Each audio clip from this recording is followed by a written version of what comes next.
Peyğəmbər salavatullah cənnət qadınları haqqında belə söyləmişdir.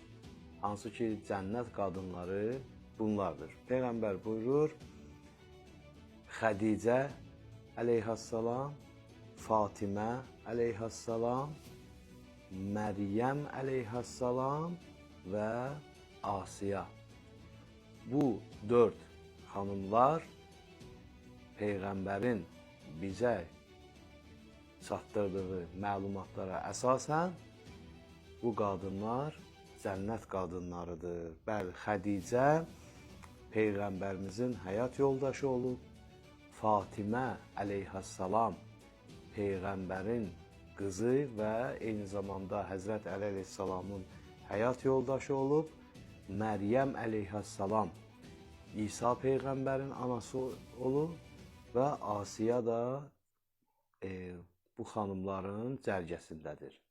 Deməli, bu 4 xanımlar cənnət qadınları hesab olunur.